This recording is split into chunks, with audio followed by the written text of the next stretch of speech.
Excelente. ¿Qué tal, Julio? Buenas tardes. Muy bien, aquí súper emocionado. Perfecto. Bueno, comentarles, en el pasado, eh, la educación se veía como estos lugares donde se compartía o se transmitía el conocimiento hacia los estudiantes, ¿no? Ahora la educación la vemos como una forma de crear, más bien, generadores de conocimiento, que los estudiantes sean generadores de conocimiento.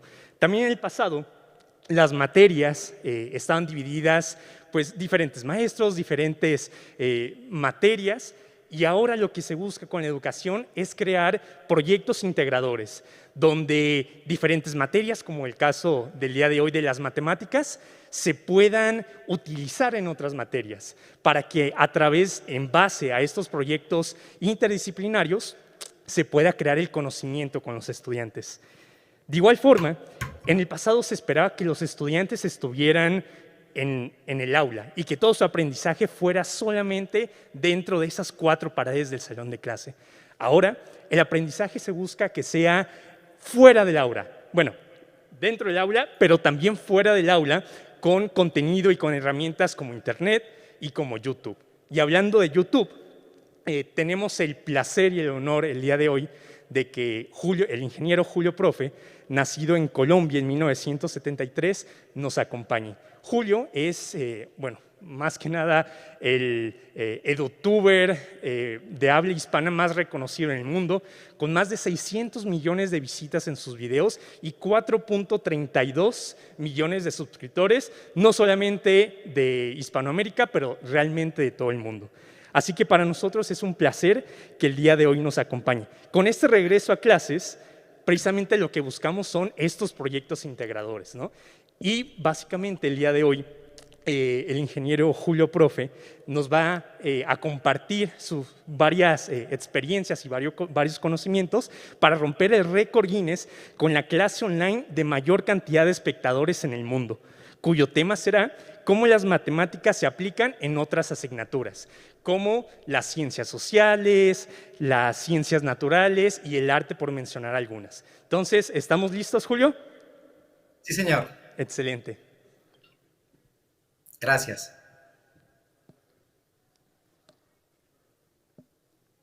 Bueno, muy buenas tardes para todos. Un saludo muy especial desde Colombia para todos los presentes en Recrea Academy. Vamos entonces con la presentación que he titulado Aplicación de las matemáticas en otras asignaturas. Me disculpan si por momentos leo. Como todo profesor, he preparado mi clase, sí, tengo mis apuntes para hacerlo muy bien, porque créanme que a esto le he puesto todo el cariño, todo el esmero para que salga de la mejor manera posible. Siguiente, por favor. Vamos entonces con la justificación, ¿no? Del por qué esta clase. Siguiente. A ver, los conocimientos matemáticos, digamos, podemos asemejarlos a un conjunto de herramientas, ¿sí? Imagínense como una caja o un estuche de herramientas que nos acompañan durante la vida. Unas son simples, otras son un poco más sofisticadas, pero al fin todas sirven para algo, ¿sí? O sea, allí no hay ninguna que no tenga ninguna utilidad. Ahora, lógicamente, para el caso pues, de las matemáticas, estas herramientas nos van a servir para resolver situaciones problema en diferentes ámbitos, como es la escuela. Bueno, aquí también se incluiría la preparatoria, la universidad, etcétera, todo lo que es como el ámbito académico, ¿no? Luego el ejercicio profesional, ya como cuando nos desempeñamos como profesionales en cualquier disciplina y lógicamente en la vida cotidiana, donde el simple hecho de tener que usar el dinero a diario, pues ya nos obliga a dejar de lado esa pelea, ¿no? Que muchos tienen casada con los números, ¿sí? Y por lo menos, pues también nos requiere de nuestra parte que manejemos muy bien por lo menos las 4 operaciones básicas de las matemáticas, que son la suma, la resta, la multiplicación y la división. Siguiente, por favor. Usualmente los chicos hacen esta pregunta en clase, ¿no? Bueno, ¿y esto para qué me va a servir? ¿En qué lo voy a aplicar? ¿Sí? Incluso a veces con cierto escepticismo. Siguiente, por favor. Pues bien, las matemáticas cobran sentido cuando vemos que sí se utilizan para analizar, modelar y resolver situaciones problema, muchas de ellas del día a día, en las que casi siempre el objetivo final es poder decidir racionalmente, es decir, tener los elementos suficientes para tomar una decisión basada en hechos, datos y evidencias, y no tanto en emociones. Siguiente, por favor. Bueno, la niñez y la adolescencia son etapas claves en las que uno o rechaza o se encariña con las matemáticas para el resto de la vida. Y en esto juega un papel fundamental dos cosas que aparecen allí. Primero, cómo se enseñan. Nada mejor con que a uno le expliquen, ¿no? Todo con calma, con detalle, paso a paso, ¿verdad? Y dos, su aplicación o utilidad en contextos reales. Ya sabemos que si como maestros presentamos las matemáticas a los chicos, intimidándolos o como si fuera una película de terror, vamos a lograr que ellos terminen odiándolas. Y atención, justamente nuestra misión es acercarlos a ese maravilloso conocimiento. Siguiente, por favor. Bueno, como los años en la escuela transcurren entre horarios de clases y diferentes asignaturas que a veces parecen divorciadas, aunque su objetivo sea brindar una formación integral, pues es crucial para nosotros los maestros mostrar a los chicos la relación que existe entre ellas. Siguiente, por favor. Y especialmente ver cómo las matemáticas se ponen a su servicio. Siguiente, por favor. Lógicamente, pues habrá unas asignaturas en las que muy poco intervienen las matemáticas. Siguiente, por favor. Ahí. O sea, en las que muy poco intervienen las matemáticas, ¿no? Como es el caso de asignaturas como lengua castellana, literatura, o el estudio de un idioma extranjero, o el caso de la música o la educación física. Pero en cambio, sí hay otras áreas donde las matemáticas sí juegan un papel protagónico, como es el caso de las asignaturas que tienen que ver con tecnología e indiscutiblemente las famosas física y química. Entonces, veamos a continuación algunas aplicaciones de las matemáticas en diferentes asignaturas correspondientes a la escuela. Siguiente, por favor. Comencemos con la aplicación de las matemáticas en las ciencias naturales. Siguiente, por favor. El estudio de diferentes fenómenos de la naturaleza ha permitido obtener información valiosa que permite conocerlos mejor. Por ejemplo, las estaciones meteorológicas miden variables como temperatura, presión atmosférica, cantidad de lluvia o precipitación, lo que es humedad relativa, la radiación solar, la velocidad del viento, entre otros. Y esos datos recopilados reciben un tratamiento con estadística y otras herramientas matemáticas para elaborar predicciones y estudios del clima. Siguiente, por favor. Del mismo modo, información recolectada de tormentas tropicales y huracanes, pues ha permitido predecir y determinar tanto la trayectoria como el poder de ese tipo de fenómenos a medida que se van desarrollando, a medida que avanzan, ¿no? Para que las autoridades puedan tomar decisiones oportunas en favor de las poblaciones que se verán afectadas, como por ejemplo evacuar una zona donde la vida de sus habitantes corre peligro. Siguiente, por favor. Otros fenómenos no tan predecibles como los sismos también han sido y siguen siendo estudiados con equipos especializados como este sismógrafo, un dispositivo que proporciona información gráfica. Pues bien, justamente los expertos en esta área han desarrollado la competencia matemática de interpretar esas gráficas y obtener datos a partir de ellas. Siguiente, por favor. Para posteriormente acudir a expresiones matemáticas como esta, que claramente involucra el uso de los logaritmos. Con esta fórmula matemática se determina lo que es la magnitud del sismo. Siguiente, por favor. Y a su vez, pues esto ha permitido construir lo que conocemos como la escala sismológica de Richter, que es la que permite clasificar el sismo pues cuando se presenta. Siguiente, por favor. Las matemáticas también se aplican en las ciencias naturales, cuando se estudian propiedades de la materia, tales como la medición de la masa y el volumen de un cuerpo o sustancia, datos que nos permiten conocer su densidad a través de un sencillo cálculo matemático. Este triángulo que observan allí constituye una buena forma para que los chicos recuerden las fórmulas asociadas al concepto de densidad. Allí vemos que densidad se define como masa sobre volumen, es decir, si en el triángulo yo tapo o cubro la letra D, me queda M sobre B, masa sobre volumen. A su vez, si en el triángulo cubro la letra M, me queda D y enseguida la B, o sea, densidad por volumen, que es la fórmula que aparece en la parte central abajo. Y si en el triángulo cubrimos la letra B, o sea, la del volumen, pues nos queda M sobre D. es decir, allí tenemos el despeje del volumen, que es igual a masa sobre densidad. Y también vemos allí las unidades, que son muy importantes. En este caso, están en el sistema CGS, que son masa en gramos, volumen en centímetros cúbicos y la densidad en gramos por centímetro cúbico. Siguiente, por favor. Un aporte que hizo en el siglo XIII el matemático italiano Leonardo de Pisa, más conocido como Fibonacci, fue la sucesión que lleva su nombre, una secuencia infinita de números naturales donde cada número se obtiene sumando los dos anteriores. Siguiente, por favor. Y esto fue la solución para un problema de la cría de conejos. Allí podemos ir viendo cómo la cantidad total de parejas de conejos pues va siguiendo la secuencia de Fibonacci. Vemos 1, 1, después 2, después 3, después 5, luego 8, luego 13 y así sucesivamente. Siguiente, por favor. Con el paso del tiempo se ha ido descubriendo, ¿no?, cómo la sucesión de Fibonacci está presente en diferentes ámbitos, como por ejemplo la naturaleza. Entonces, la encontramos en la distribución de las ramas de los árboles. Siguiente, por favor. También en la sección de la concha de un Nautilus, que es un molusco. Siguiente, por favor. En la forma de los huracanes. Siguiente, por favor. También en la forma de las galaxias. Siguiente, por favor. Y también incluso en nuestro cuerpo, ¿sí? Entonces, vemos la presencia de este aporte que hizo Fibonacci pues, en diferentes contextos de la realidad. Siguiente, por favor.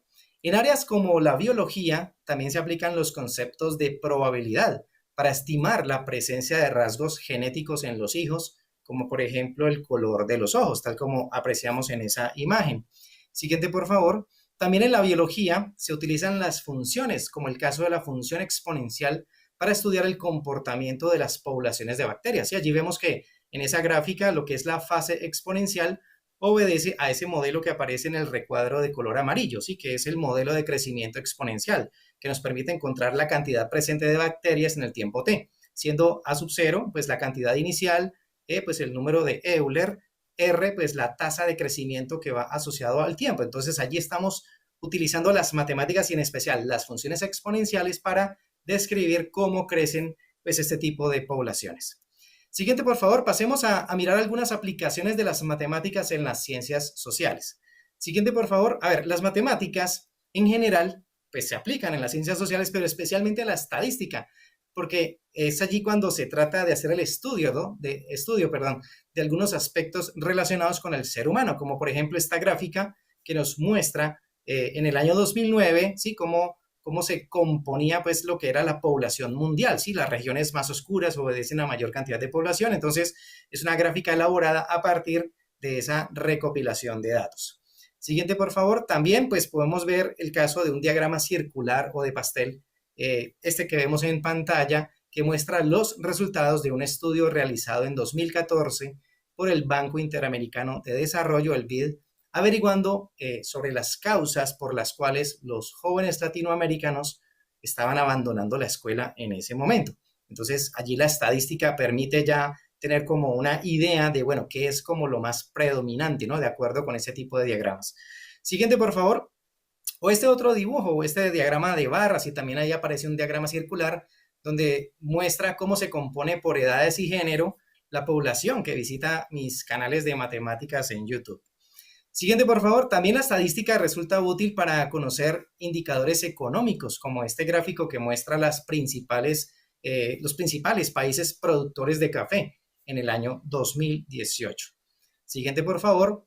O también indicadores de carácter social y educativo, como esta imagen que recopila los resultados de un estudio realizado por la Organización para la Cooperación y el Desarrollo Económicos, es decir, la OCDE, a través del Programa para la Evaluación Internacional de Estudiantes, o sea, PISA, en el año 2018, sobre el acceso a equipamiento digital de los hogares latinoamericanos.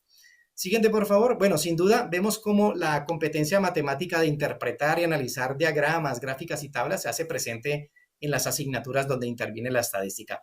Aquí vemos también una aplicación de las matemáticas en lo que es la geografía, ¿sí?, digamos, disciplina donde nos vamos a encontrar con mapas a escala de tipo cartográfico o topográfico. Estos topográficos son los que nos muestran, por ejemplo, las curvas de nivel.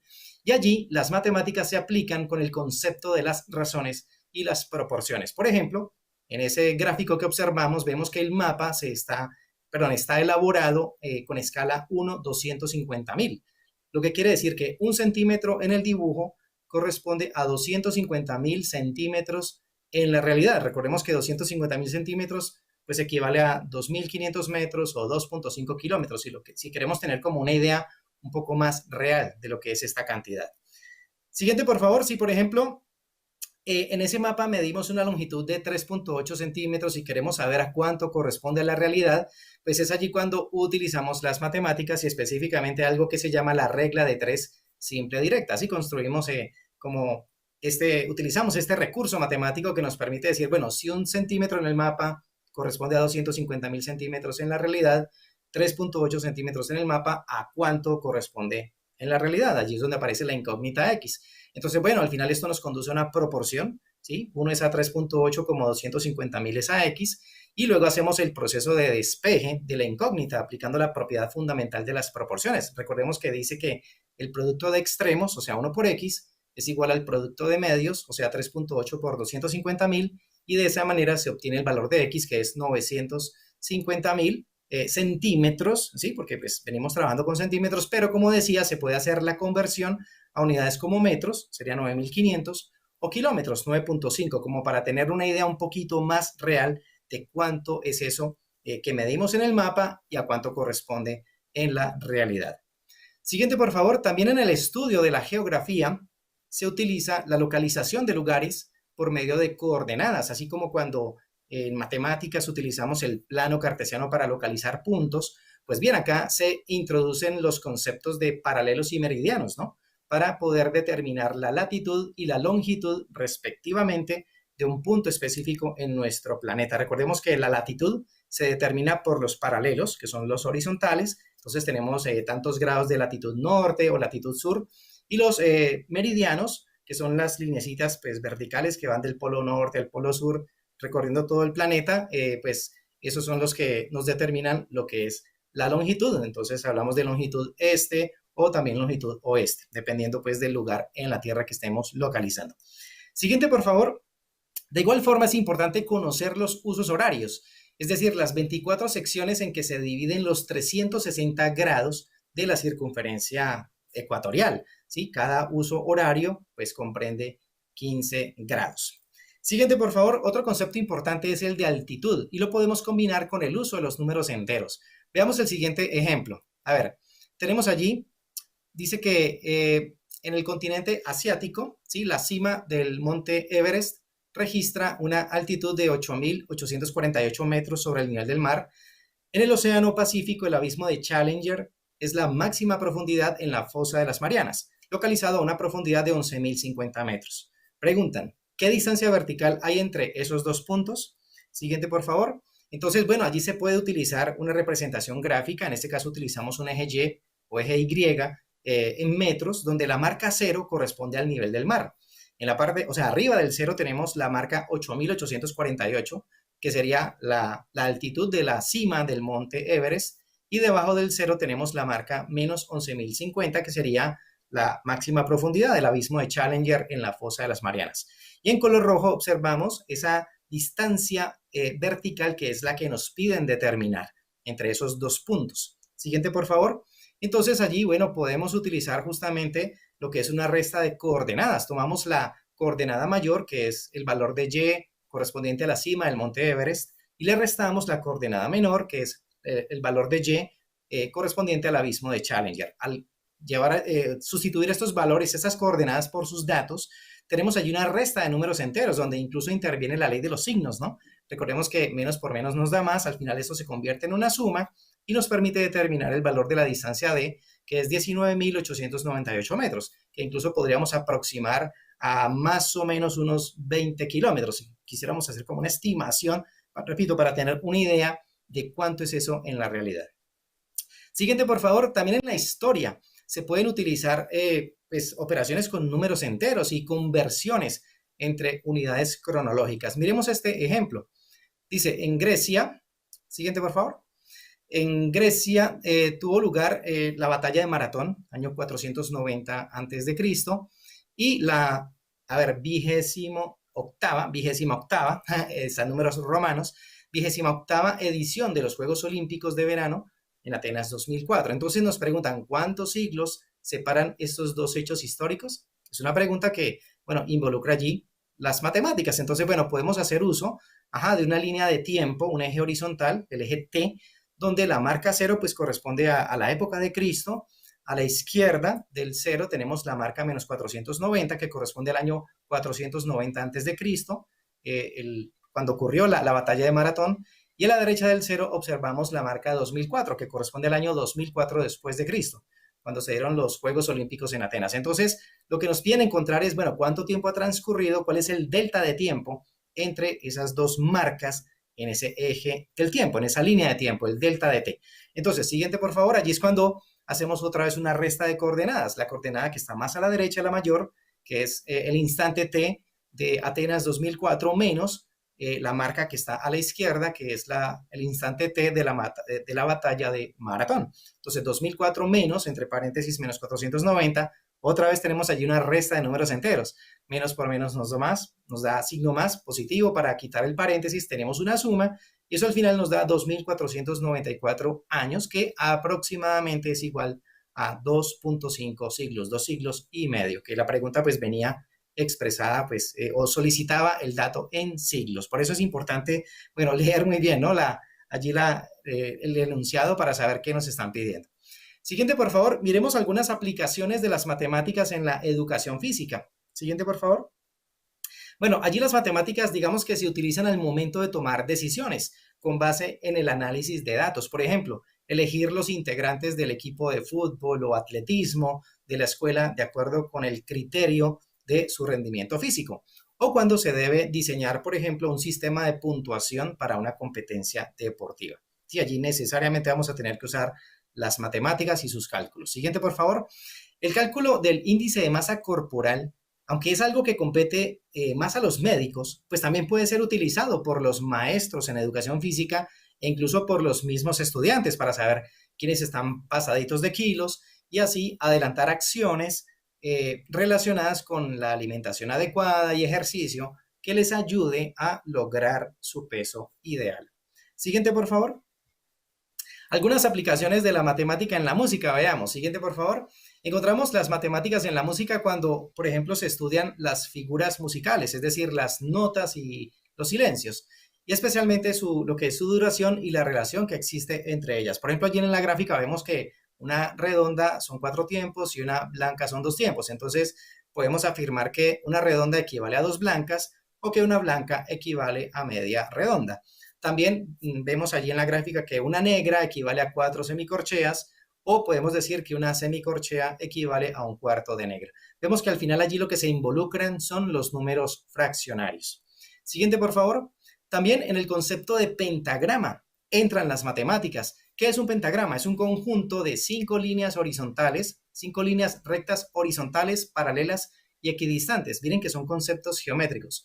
Rectas horizontales, paralelas y equidistantes, o sea, situadas a la misma distancia, sobre las que se escriben las notas y los signos musicales. Finalmente, bueno, un pentagrama es una gráfica matemática que se lee de izquierda a derecha y donde la altura de cada nota depende de su ubicación vertical. Si las notas do, re, mi, fa, sol, la y si se leen de abajo hacia arriba, y también allí aparecen subdivisiones o compases con las instrucciones para los tiempos en cada uno de ellos. Por ejemplo, allí vemos que hay 2 compases con 4 pulsos cada uno, sí, el 4 cuartos, y luego tenemos un compás con 2 pulsos, por eso aparece la notación 2 cuartos. Siguiente, por favor. Miremos la aplicación de las matemáticas en idiomas extranjeros. Siguiente, por favor. Al estudiar idiomas y culturas de otros países, pues nos vamos a encontrar con cantidades numéricas también y aspectos que involucran matemáticas, como por ejemplo las conversiones entre unidades monetarias, ¿sí? Saber, por ejemplo, bueno, un dólar a cuántos pesos mexicanos equivalen, o un euro, o un peso mexicano a cuántos yen, esta moneda, la de Japón, el yen japonés, o el real de Brasil, a cuánto equivale en pesos mexicanos, etcétera. O sea, al final, pues eso hace parte del conocimiento de otra cultura. Siguiente, por favor. Y también lo que tiene que ver con las unidades de medida o las conversiones, ¿sí? Es importante saber, bueno, por ejemplo, que en países como Estados Unidos se utiliza la pulgada, el pie, la milla, las yardas, entonces ver cuál es como la equivalencia o la relación entre estas unidades de medida.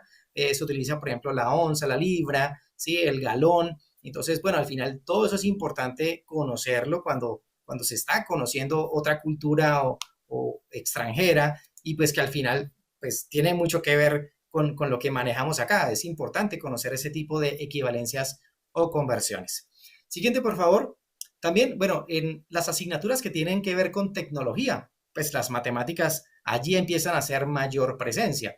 Por ejemplo, siguiente por favor, se aplican al enseñar el manejo de programas de diseño en 2D y 3D. Allí intervienen conceptos de geometría plana y espacial, simetría, proporciones, coordenadas, entre otros. Siguiente, por favor. También cuando pues, se aprende a programar y construir robots, pues los chicos enfrentan situaciones que deben resolver de manera lógica, paso a paso, analizando cada detalle del algoritmo para que el resultado final pues sea el esperado.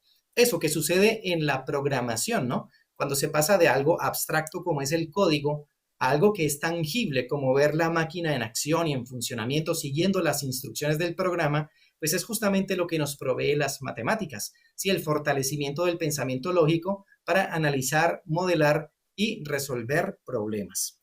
Siguiente, por favor. También podemos sacarle provecho a las hojas de cálculo, aprendiendo a aplicar, por ejemplo, funciones de estadística y matemáticas financieras. Siguiente, por favor. Las matemáticas en el arte. Siguiente, por favor. Aquí pues también tenemos bastante presencia, ¿no? Diversos conceptos matemáticos se aplican en las asignaturas relacionadas con arte, pero pues especialmente los conceptos de geometría, ¿no? Como lo que es simetría, paralelismo, perpendicularidad, homotesia, escala, ¿sí? Los conceptos de razones y proporciones que veíamos anteriormente, todo lo relacionado con propiedades de los polígonos y los sólidos, es decir, lo que es la geometría plana y espacial. Siguiente, por favor, también conceptos como fractales y teselados, ¿sí? Recordemos que los fractales son objetos geométricos cuya estructura se repite a diferentes escalas, como podemos ver la figura de la izquierda, un copo de nieve. Y los teselados son patrones repetitivos de figuras geométricas que encajan y cubren el plano sin superponerse. Siguiente, por favor. Incluso, bueno, el aporte de Fibonacci sigue presente en el arte, ¿no? Deleitándonos con formas verdaderamente hermosas, como esa que apreciamos allí en pantalla. Siguiente, por favor. Llegamos a las asignaturas de física y química. Siguiente.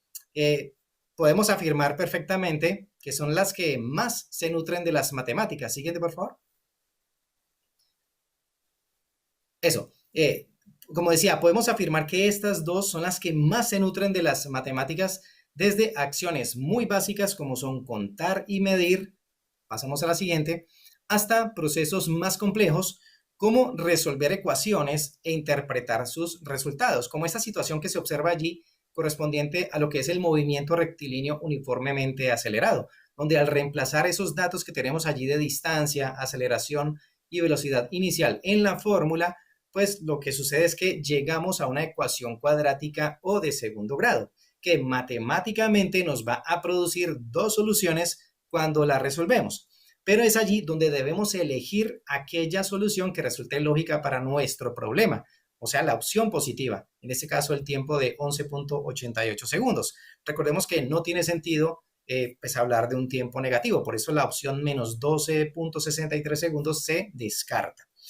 Siguiente, por favor. También se consideran procesos matemáticos un poco más complejos, lo que es el analizar gráficas, ¿no? Que se construyen a partir de datos obtenidos en experiencias de campo o laboratorio, como esto que se observa allí, de pronto trabajar con sistemas más a resorte, ¿no? Y ver cómo se comporta la elongación del resorte a medida pues, que va creciendo la fuerza, en este caso el peso, o sea, el valor de la masa que está suspendida en él. Siguiente, por favor. En física sabemos que abundan las fórmulas y es muy común tener que despejar variables en ellas, algo que suele causar angustia, ¿no? En muchos chicos. Los siguientes triángulos que les voy a mostrar a continuación, parecidos al que ya vimos por allá anteriormente, que implican fórmulas, ¿no? De conceptos físicos con 3 variables, pues pueden ayudar a que los estudiantes recuerden estas fórmulas con facilidad y también hagan los despejes de la misma forma. Siguiente, por favor. Entonces tenemos allí, bueno, el que corresponde al movimiento rectilíneo uniforme, con las tres variables distancia, velocidad y tiempo. Allí están en unidades del sistema internacional, ¿no? Distancia en metros, tiempo en segundos, velocidad en metros por segundo. Si en el triángulo cubrimos la letra V, o sea, la velocidad, pues nos queda D sobre T, que es la primera fórmula, la que aparece a la izquierda. Si en el triángulo cubrimos la letra D, pues tenemos el despeje de la distancia, que sería V por T, o sea, velocidad por tiempo.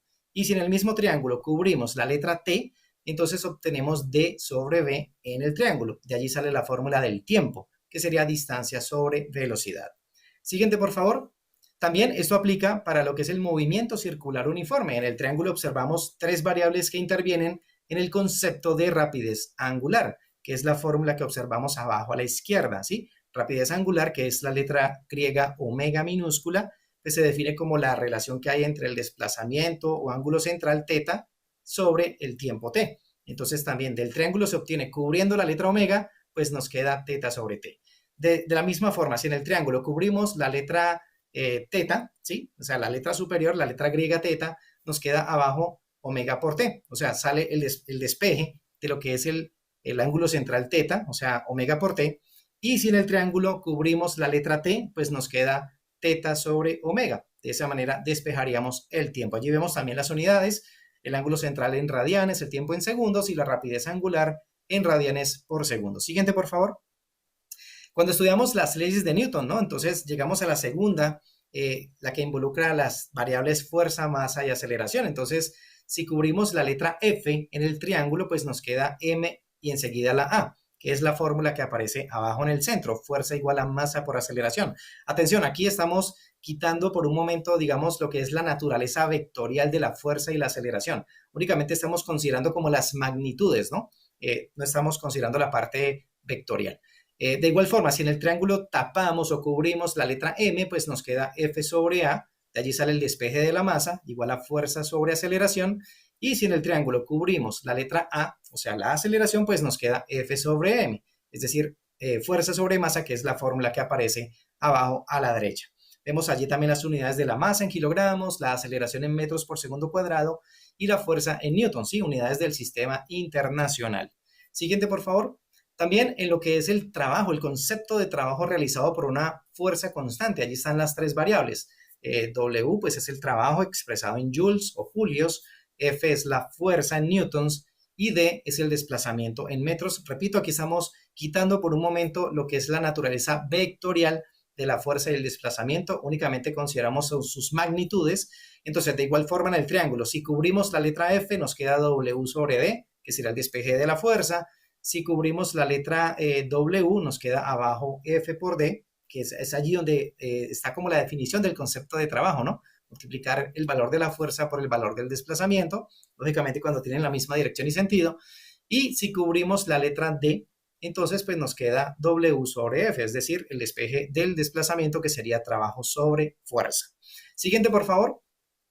También en el concepto de potencia, ¿sí? La potencia se define como la rapidez con la que se realiza un trabajo. Entonces, si del triángulo cubrimos la letra P, pues nos queda W sobre T. Allí está la primera fórmula que aparece abajo a la izquierda, potencia es trabajo sobre tiempo. Si en el triángulo cubrimos la letra W, pues nos queda P y enseguida la T, o sea que trabajo será igual a potencia por tiempo, esa es la fórmula que aparece abajo en la parte central. Y si del triángulo cubrimos la letra T, pues nos queda W sobre P, es decir, tiempo es igual a trabajo sobre potencia. Ya aparecen también las unidades, el trabajo en joules o julios, el tiempo en segundos y la potencia en watts o vatios, como cualquiera de las dos formas es correcta. Siguiente, por favor.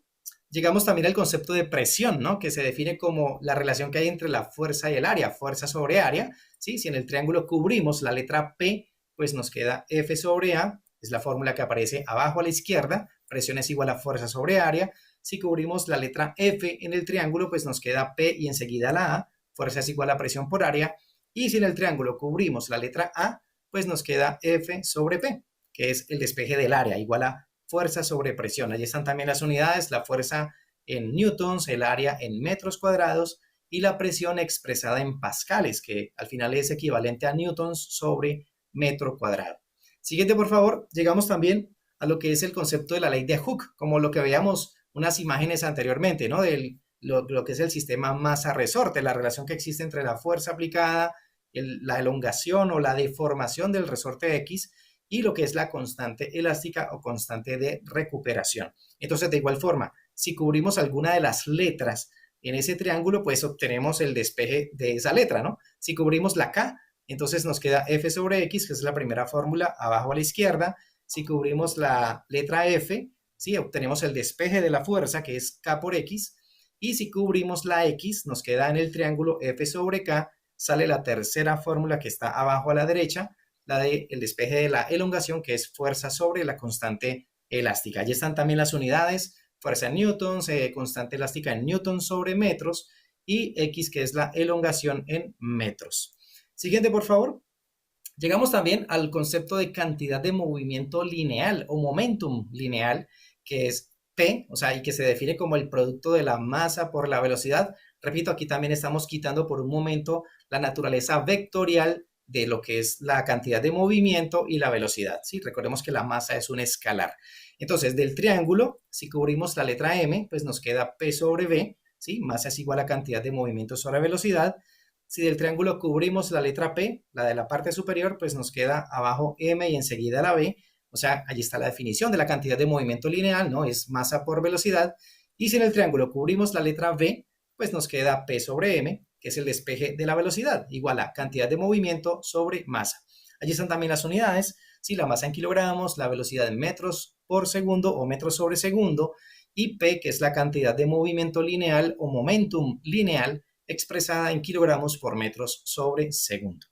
Vamos a la siguiente, ya vamos terminando esta secuencia de triángulos, ¿sí? La ley de Ohm que se utiliza en los circuitos eléctricos, ¿no? Entonces allí aparecen también las tres variables que involucra la ley de Ohm, como son voltaje, intensidad de la corriente y la resistencia. El voltaje en voltios, la intensidad de la corriente en amperios y la resistencia expresada en ohmios, que se simboliza con la letra omega mayúscula.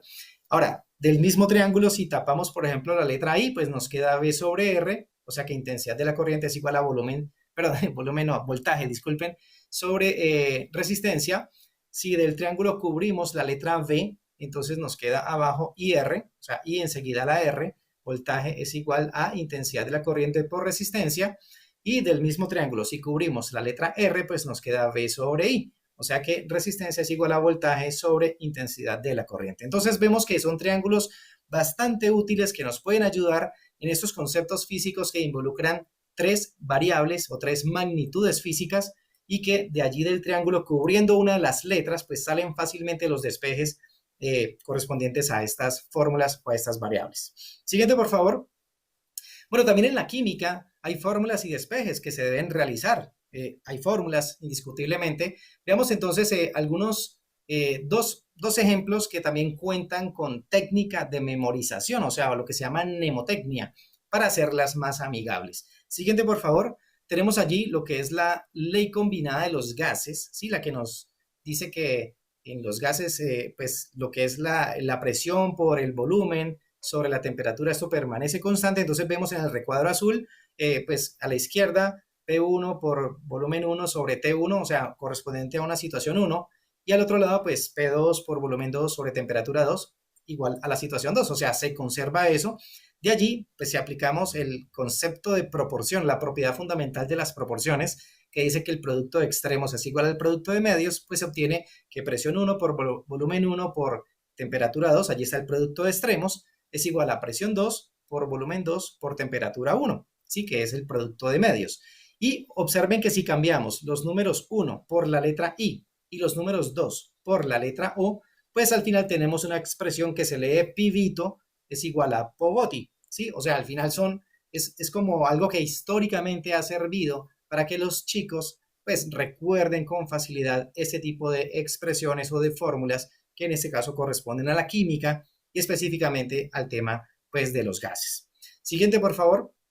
También pues tenemos la ecuación de estado, ¿no? De los gases ideales, perdón, donde también hay una fórmula fácil de aprender que proviene de la igualdad entre pavo y ratón. Pavo y ratón, pavo igual a ratón. Vemos que si se cancelan allí o se eliminan las vocales, pues lo que tenemos es P por V, o sea, presión por volumen, es igual a R por T por N, ¿sí? Se cancelan las vocales, quedan las consonantes y al final lo que se hace en la parte derecha de la igualdad, donde dice R por T por N, es aplicar la propiedad conmutativa, es decir, cambiar de lugar la letra N y pues tenemos allí la ecuación de estado, donde P es presión, B es volumen, N es la cantidad de moles, R la constante universal de los gases y T la temperatura. Entonces, algunas técnicas de memorización, de recordar fácilmente estas fórmulas, repito, para hacerlas más amigables. Siguiente, por favor. Veamos la relación que existe entre las matemáticas y la lengua castellana y la literatura. Bueno, siguiente, por favor. Quizás allí la intervención de las matemáticas, pues no es mucha. Siguiente, por favor. No es mucha, pues, la intervención de las matemáticas. Sin embargo, uno de los casos que yo tengo muy presente desde mi época escolar es este, el del soneto. Allí observamos un soneto de Lope de Vega, que es una composición poética que tiene 14 versos en decasílabos, es decir, versos de 11 sílabas, que a su vez se distribuyen en 4 estrofas, 2 cuartetos y 2 tercetos. ¿Qué son los cuartetos? Pues son estrofas de 4 versos. ¿Y qué son los tercetos? Estrofas de 3 versos. O sea, al final se deben cumplir todas esas condiciones, además de que exista la rima, para que un escrito poético, pues, digamos, sea considerado o clasificado como soneto. Entonces, miren que sí hay allí algo de matemática, ¿no? O sea, como de condiciones muy estrictas para que al final cumpla con, pues, con estas condiciones. Siguiente, por favor. Bueno, sin duda, la asignatura de lengua castellana y literatura es la que atraviesa todas las áreas, y en especial las de carácter exacto, así como matemáticas, física y química, donde juega un papel súper importante al momento de trabajar los problemas de aplicación, pues lo que es la comprensión de lectura, porque de eso depende el correcto abordaje de la situación. Entonces, por eso es tan importante leer muy bien los enunciados de los problemas matemáticos o de física o de química, porque allí está la información que yo necesito y a su vez el yo comprender eso pues me permite establecer como una ruta de trabajo para pues digamos plantear correctamente el problema y a su vez darle la solución adecuada. Para terminar, veamos entonces un ejemplo de ello. Miremos este problema de aplicación. ¿Sí? Siguiente, por favor.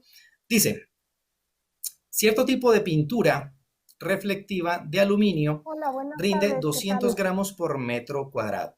La pregunta es, ¿cuántos kilogramos se requieren para impermeabilizar una cubierta rectangular de 600 centímetros de largo y 4.5 metros de ancho? Y allí tenemos un dibujo que ilustra la situación. Sí, allí está el señor especialista en aplicar ese tipo de pinturas que pues se utiliza para proteger lo que son las cubiertas de las edificaciones contra los agentes del clima. Siguiente, por favor. Entonces, bueno, lo que se sugiere hacer allí es un dibujo, ¿sí? Un rectángulo, porque nos hablan de una cubierta rectangular, y en el dibujo localizamos la información que nos da el texto, ¿no? Entonces dice que ese rectángulo tiene una longitud o un largo de 600 centímetros que equivalen a 6 metros y tiene un ancho de 4.5 metros. Allí estamos utilizando, miren, la conversión de unidades de longitud al pasar de centímetros a metros. Con esa información, pues es posible determinar el área del rectángulo, que es base por altura. Allí estamos aplicando la geometría.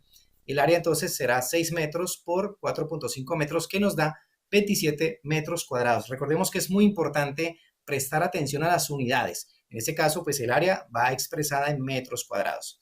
Siguiente, por favor. Nos dice el enunciado del problema que la pintura tiene un rendimiento de 200 gramos por metro cuadrado, por cada metro cuadrado. Esta información viene en la etiqueta del producto. Entonces, ¿qué quiere decir esto? Que 200 gramos de pintura alcanzan para cubrir una superficie de 1 metro cuadrado. Es decir, imagínense un cuadradito de 1 metro por 1 metro. Allí nos gastamos 200 gramos de pintura. Y sabemos que el área de la cubierta pues son 27 metros cuadrados. Entonces, de allí podemos determinar cuánto es la pintura necesaria, ¿no? Entonces, hay dos formas de hacerlo. Una sería, bueno, si en 1 metro cuadrado me gasto 200 gramos, pues yo necesito repetir eso 27 veces. O sea, utilizo el concepto de multiplicación, 27 por 200, o sea, el área de la cubierta por el rendimiento de la pintura. O la otra forma podría ser plantear también una regla de 3 simple directa. Es decir, si para 1 metro cuadrado nos gastamos 200 gramos de pintura, para 27 metros cuadrados, ¿cuánto nos gastamos? O sea, son dos caminos que se pueden utilizar para al final determinar la cantidad de pintura necesaria. Al multiplicar entonces 27 metros cuadrados por 200 gramos por cada metro cuadrado, obtenemos 5.400 gramos. Sí, allí vemos que se cancelan o eliminan las unidades de área, metros cuadrados, pero atención, el problema pregunta, dice, ¿cuántos kilogramos se requieren? O sea, si yo doy la respuesta como 5.400 gramos, pues digamos que no estoy dando el resultado adecuado, entonces me toca hacer la conversión de gramos a kilogramos. Recordemos que un kilogramo equivale a 1.000 gramos. Entonces miren lo importante que es allí la comprensión de lectura, porque la pregunta me la hacen es en kilogramos. ¿Cuántos kilogramos de pintura son necesarios? Y bueno, con eso también redactamos una corta respuesta. Se requieren 5.4 kilogramos de pintura porque esto nos permite como interpretar el resultado final, no dejarlo allí como a secas, sino traerlo a lo que es el contexto del problema. Siguiente, por favor. Este problema se podría llevar inclusive un poquito más allá. Miren, supongamos que nos dicen, vea, esa pintura reflectiva de aluminio la vamos a conseguir en los almacenes en 3 presentaciones, en recipiente pequeño, recipiente mediano, recipiente grande, allí están las cantidades en kilogramos y sus respectivos precios en pesos mexicanos. Y ya sabemos que se necesitan 5.4 kilogramos de pintura, entonces le podemos decir a los chicos, bueno, ¿qué decisión tomarían ustedes para comprar la pintura? Es decir, para saber cuánto debo adquirir y cuánto me voy a gastar. ¿Sí? Siguiente, por favor. Entonces, digamos que algo que se puede hacer allí es agregar una cuarta columna en la tabla, que es la columna precio por cada kilogramo, que se obtiene dividiendo, ¿sí?, los valores de precio entre su respectivo valor de cantidad. Por ejemplo, 140 dividido entre 0.8, pues nos da 175. Eso quiere decir que para el caso del recipiente pequeño, de esa pintura, pues sale, cada kilogramo sale en 175 pesos. Lo mismo para el mediano y para el grande. Esto nos permite comprobar allí, observen, algo que pasa en la realidad, y es que en la medida en que compramos mayor cantidad, o sea, en recipientes más grandes, pues obtenemos como un mejor precio, ¿no? Un mejor precio unitario, en este caso, de ese tipo de pintura. Pero no podemos perder de vista que se necesitan 5.4 kilogramos de pintura, es decir, no puedo perder de vista como mi requerimiento. Entonces ahí es cuando entran las opciones. Bueno, ¿cómo podemos satisfacer ese requerimiento sin necesidad de comprar, digamos, algo exagerado, ¿sí? O que nos vamos a quedar allí cortos, que no nos va a alcanzar la pintura. Entonces empieza uno a jugar con las distintas posibilidades. Por ejemplo, una podría ser 3 pequeños, o sea, 3 recipientes pequeños nos proporcionan 2.4 kilogramos, o sea, 3 por 0.8, más uno mediano, que son 3 kilogramos, allí tendríamos la cantidad justa, ¿no? Es decir, 5.4 kilogramos. Y eso nos va a costar 837 pesos. Hacemos la aritmética, las cuentas. Si multiplicamos 3 por 140, a eso le sumamos lo que cuesta el recipiente mediano, que son 417, y nos da 837 pesos. Ok, esa sirve. Segundo, otra opción podrían ser 7 pequeños, es decir, 7 por 0.8 kilogramos, al final nos da 5.6 kilogramos. Digamos que esa también funciona y además nos da una cantidad extra de pintura, que, ojo, en la realidad eso es bueno, porque en la aplicación de este tipo de productos ocurre algo que es inevitable y es el desperdicio de material, que se regó un poquito de pintura, no sé, que algo pasó, entonces es mejor siempre contar con un poquito más, pues para no tener allí faltantes, ¿no? Entonces, bueno, haciendo la cuenta de 7 pequeños, es decir, 7 por 140, pues al final tenemos 980 pesos.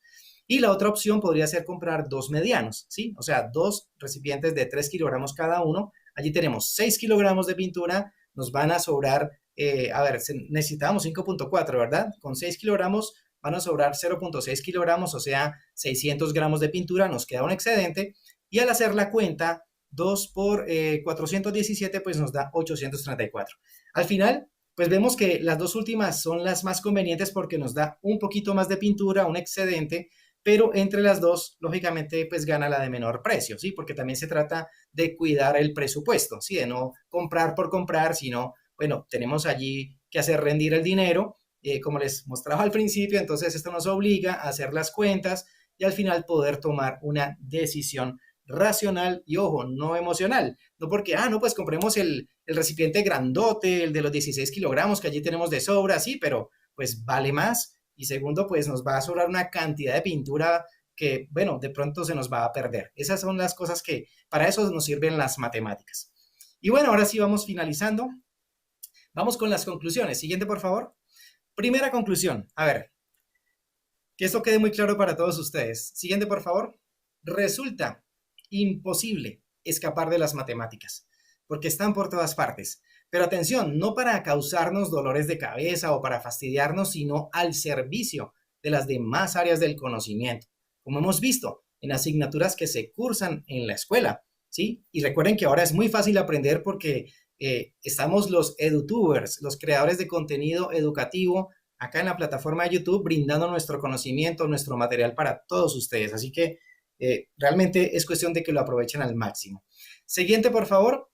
Bueno, la niñez y la adolescencia son etapas decisivas para que pues uno se encariñe con las matemáticas y pueda reconocer su importancia. Atención, no solo para aprobar las evaluaciones o un año escolar, sino para enfrentar la vida y lograr metas cada vez más altas. Y para eso es que sirve todo este conocimiento. Siguiente, por favor. El interés por las matemáticas, especialmente en los chicos, crece a medida que éstas fortalecen su pensamiento lógico para analizar, modelar y resolver problemas del mundo real, de modo que logren sentirse seguros y empoderados para tomar decisiones acertadas, de carácter racional y no emocional, ¿sí? Como decía, basados en datos, hechos, evidencias, poder tomar decisiones y no movidos tanto como por las emociones o las corazonadas. Bueno, eso puede funcionar en algún momento, pero no es tan seguro. Lo mejor es ir pisándose pues, sobre el terreno firme, repito, haciendo uso de estos análisis, de estas cuentas, de estas operaciones que, repito, nos proporcionan las matemáticas. Y la última conclusión dice, bueno, siguiente por favor, los maestros, ojo con esto, ejercemos una gran influencia en los estudiantes. Recuerden que somos los verdaderos influencers de la sociedad, nosotros los maestros, porque de una u otra forma, pues los chicos van a seguir nuestras indicaciones y el ejemplo que les damos. Por lo tanto, ojo con esto, atención, es nuestra misión enamorarlos del conocimiento y que siempre mantengan el apetito por aprender. Y eso se puede lograr generando proyectos integradores de todas las asignaturas, de modo que pues ellos reconozcan y aprecien el valioso aporte que cada una de estas áreas, de estas disciplinas, hace en su proceso de formación. Y bueno, ya para cerrar, mis agradecimientos. Siguiente, por favor. Bueno, primero a todas las páginas web, que aquí las voy citando. Siguiente, por favor, que me permitieron hacer la construcción de esta presentación. A todos estos sitios web, muchísimas gracias por permitirme utilizar sus imágenes. En cada una pues he dejado la dirección correspondiente. Siguiente, por favor. Siguiente, por favor. Siguiente, allí, por favor, pues un agradecimiento muy especial al gobierno del estado de Jalisco, en cabeza del ingeniero Enrique Alfaro, y también a su Secretaría de Educación, en cabeza del maestro Juan Carlos Flores Miramontes, por permitirme dar esta clase online de matemáticas, por su confianza y por darme la oportunidad de poder impartirla. Y siguiente, por favor, finalmente, pues a todos ustedes que me han acompañado, que me han brindado su apoyo en esta experiencia, en esta ocasión, de verdad, muchas, muchas gracias. Muchísimas gracias a Julio, profe, por esta clase intensiva e interesante de matemáticas. Y bueno, pues en estos momentos efectivamente el juez está deliberando si logramos llegar a romper el récord Guinness en matemáticas aplicadas online. En este momento pasamos a la parte de preguntas y respuestas por parte de Cuauhtémoc Cruz Herrera, y a quien también le damos la cordial bienvenida en esta tarde al secretario de Educación Jalisco, Juan Carlos Flores Miramontes. Bienvenido. Muchísimas gracias a cada una de las personas que participaron en este desafío, comenzando por ti, Julio.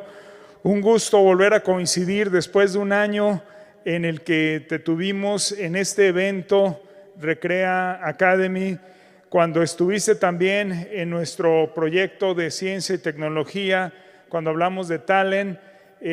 Nos has acompañado desde que empezó esta administración hace poco más de 24 meses y un día, que hoy precisamente se concreta este desafío. No cabe duda, Julio, que la perseverancia puede mucho, y hoy lo has demostrado. Creo que todos disfrutamos tu clase, te le queremos agradecer independientemente que los resultados son muy alentadores porque la meta que teníamos por mucho se rebasó. Sin embargo, hay que esperar que terminen de deliberar las autoridades correspondientes y en un momentito más sabremos si todo se pudo conseguir y lograr. Pero antes, si nos lo permites, Julio, además de manifestarte el agradecimiento de estas 200,000 personas que en algún momento, más de 200,000 personas que estuvieron escuchando tu clase, cerramos con un poquito cercanos a los 200,000. Y aquí, quienes estamos presencialmente, quienes estamos en Jalisco, disfrutamos mucho tu clase. Muchísimas gracias. Un aplauso para Julio, por favor. Me acompaña Cuauhtémoc Cruz. Si tiene algunas preguntas, sabes que Cuauhtémoc es el encargado de la Secretaría de Educación Jalisco que promueve el aprendizaje de las ciencias, de las tecnologías, del pensamiento crítico y, por supuesto, un gran matemático, amante de las matemáticas. También disfrutó tu clase y tiene algunas preguntas del público. Secretario. Bueno, Julio, como decía el secretario de Educación, pues un agradecimiento y comentarte que en nuestras redes sociales, de verdad, has formado durante muchas generaciones a… Muchísimas gracias, don Juan Carlos, a usted, a todo su equipo. Gracias por la oportunidad. Un abrazo muy especial para todos. Un abrazo de regreso, Julio. Julio, como te decía, bueno, has formado de verdad a muchas generaciones de estudiantes y de profesionistas y bueno, más que nada en las redes sociales pues se muestra ese cariño y ese agradecimiento que te tienen a ti. De verdad, pues tenemos personas que agradecen de temas particulares como la circunferencia, cómo sacar el área de un círculo, cómo sacar el perímetro de una circunferencia, cómo el teorema de Pitágoras, etc. Entonces, de verdad que ha sido un valor agregado a muchos de estos estudiantes y profesionistas. Otra vez, no solo en México, no solo en Jalisco, no solo en México, pero en general en toda Hispanoamérica, ¿no? Y bueno, una de las preguntas que nos hicieron en redes, pues la primera dice Arturo que hablaste, bueno, de números naturales en la vida cotidiana, pero él se pregunta si nos podrías dar como ejemplos de números negativos en la vida cotidiana o en la vida real. Bueno, yo creo que el ejemplo más claro para los números negativos es cuando debemos dinero, ¿no? O tenemos deudas. Yo siempre digo que cuando sumamos dos cantidades negativas, imagínense cuando se suman dos deudas, le debo al panadero, le debo acá al de la ferretería, entonces, bueno, son cantidades negativas que al final, pues, allí no se aplica la ley de los signos, ojo con eso, que muchos dicen, no, es que entonces menos por menos es más. No, señor, porque estoy sumando dos cantidades negativas, dos deudas, pues que al final, pues, forman una deuda más grande, ¿sí me comprenden? Entonces, bueno, como les mostré, digamos, profundidades, lugares, sitios que estén por debajo del nivel del mar, podríamos considerar que son, digamos, coordenadas negativas, o también cuando lo que pasa con la temperatura, ¿no? O sea, temperaturas por debajo de cero o bajo cero también pueden considerarse como valores negativos. Entonces, bueno, son múltiples los usos que tienen los números enteros y en general las cantidades negativas, pues, en aspectos de la vida cotidiana. Muy bien, Cuauhtémoc, hay una serie de preguntas, Julio, que te quieren hacer muchos más de los espectadores. Sin embargo,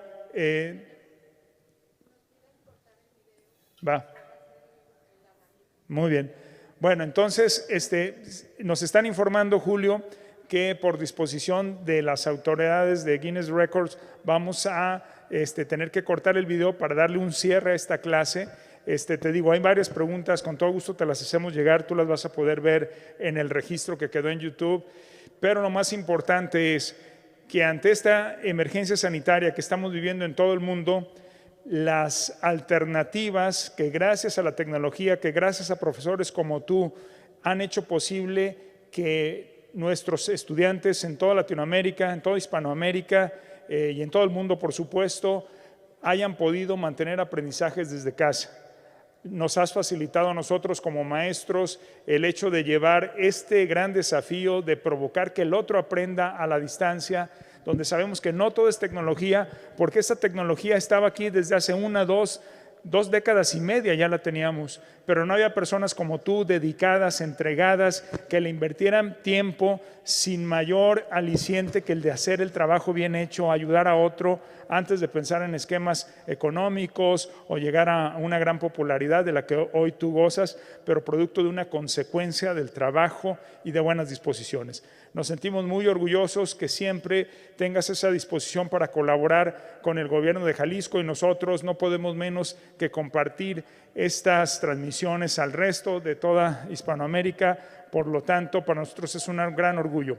Entonces, ¿qué va a suceder? Nos piden cortar el video, nos vamos a ir a una conferencia que es con la que cerramos este día de jornada, pero Julio, si en 1 hora nos volvemos a conectar, ya vamos a tener la noticia, ojalá que sea un festejo, nos va a dar muchísimo gusto, nos vamos a preparar.